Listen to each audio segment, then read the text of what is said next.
Our war on terror begins with Al-Qaeda, but it does not end there. It will not end until every terrorist group of global reach has been found, stopped, and defeated.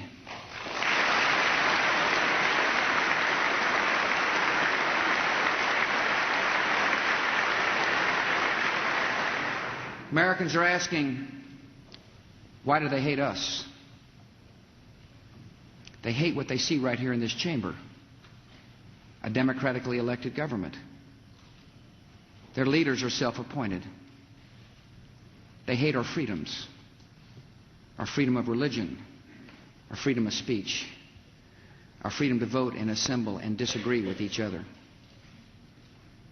They want to overthrow existing governments in many Muslim countries, such as Egypt, Saudi Arabia, and Jordan. They want to drive Israel out of the Middle East. They want to drive Christians and Jews out of vast regions of Asia and Africa. These terrorists kill not merely to end lives, but to disrupt and end a way of life. With every atrocity, they hope that America grows fearful, retreating from the world and forsaking our friends. They stand against us because we stand in their way. We're not deceived by their pretenses to piety. We have seen their kind before. They are the heirs of all the murderous ideologies of the 20th century. By sacrificing human life to serve their radical visions, by abandoning every value except the will to power, they follow in the path of fascism, Nazism, and totalitarianism. And they will follow that path all the way to where it ends, in history's unmarked grave of discarded lies. Fight and win this war. We will direct every resource at our command, every means of diplomacy, every tool of intelligence, every instrument of law enforcement, every financial influence, and every necessary weapon of war to the disruption and to the defeat of the global terror network.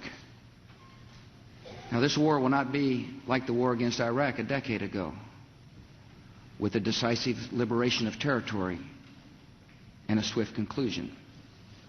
It will not look like the air war above Kosovo 2 years ago, where no ground troops were used and not a single American was lost in combat.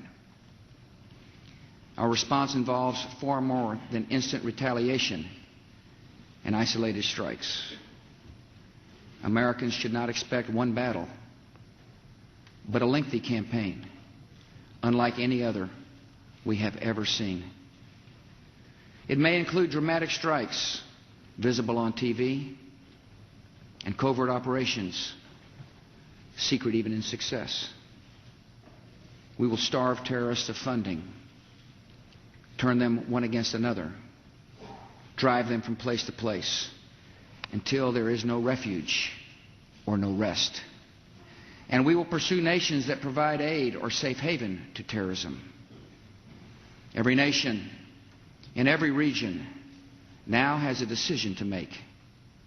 Either you are with us or you are with the terrorists.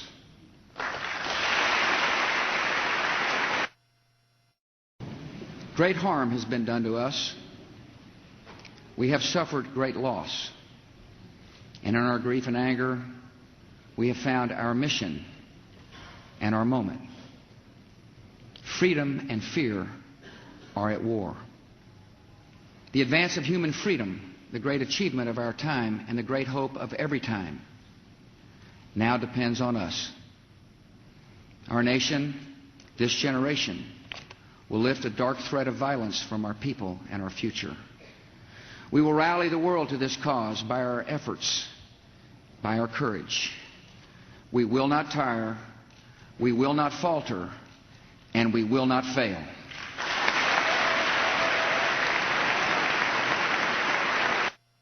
I will not forget the wound to our country and those who inflicted it. I will not yield. I will not rest I will not relent in waging this struggle for freedom and security for the American people. The course of this conflict is not known, yet its outcome is certain.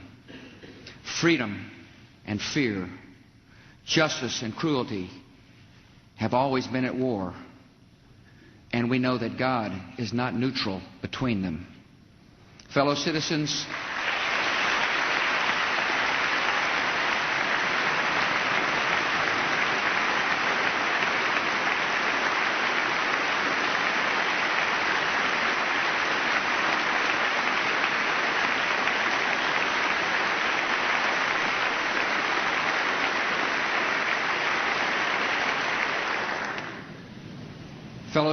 we'll meet violence with patient justice, assured of the rightness of our cause and confident of the victories to come. In all that lies before us, may God grant us wisdom, and may He watch over the United States of America.